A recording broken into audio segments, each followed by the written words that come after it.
Hello மக்களே, நான் கோயம்புத்தூர் வந்திருந்தேன் என் ஃப்ரெண்டோட ஃபங்க்ஷனுக்காக. அதுக்கு முன்னாடி நான் ஹேர் கேரும் ஸ்கின் கேரும் பண்ணாமல் வந்துட்டேனே அப்படின்னு சொல்லிட்டு யோசிச்சும்போது தான் நான் கூகுளில் பார்த்தது renew plus hair and skin care. So இது ரேட்டிங்கும் 5 கொடுத்துருந்தாங்க. இது எங்கே லொக்கேட் ஆயிருக்குன்னு பார்த்தீங்கன்னா ஆர்எஸ்புரம் ஆஷிர்வாத் காம்ப்ளெக்ஸில் 4th ஃப்ளோரில் லொக்கேட் ஆயிருக்கு.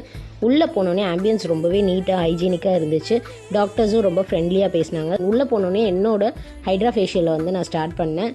ரொம்ப பொறுமையாக நமக்கு பெயின் இருக்கா என்ன ஏது எல்லாமே கேட்டு அவங்க பண்ணாங்க. எனக்கு ரொம்பவே பிடிச்சிருந்துச்சு. ஸோ நமக்கு ஸ்கின்னை செக் பண்ணி நமக்கு அதை பற்றின டீட்டெயில்ஸும் சொன்னாங்க, எக்ஸ்பிளைன் பண்ணாங்க. அவங்கக்கிட்ட ஆஃபர்ஸும் போயிட்டுருக்கு. ஹைட்ரா ஃபேஷியல் பார்த்தீங்கன்னா 3,999 அண்ட் அதர் ஸ்கின் சர்வீசஸ் எல்லாமே பார்த்தீங்கன்னா 50% டிஸ்கவுண்ட்டும் கொடுத்துட்ருக்காங்க. ஸ்கின்னுக்கு நீங்களும் இந்த மாதிரி ட்ரீட்மெண்ட்ஸ் எடுக்கணும் அப்படின்னு நினச்சிங்கன்னா இவங்களோட பேஜை நான் மென்ஷன் பண்ணுறேன், மறக்காமல் செக் பண்ணி பாருங்கள். எனக்கு இப்போ ஃபங்க்ஷன் போகணுன்ற அந்த கவலையே இல்லைங்க. என்னோடய ஃபேஸ் ரொம்பவே ப்ளீச் ஆகி சூப்பராக பளிச்சுன்னு ஆயிடுச்சு. இப்போ நான் ஃபங்க்ஷனுக்கு கிளம்புறேன். வரட்டா? பாய்.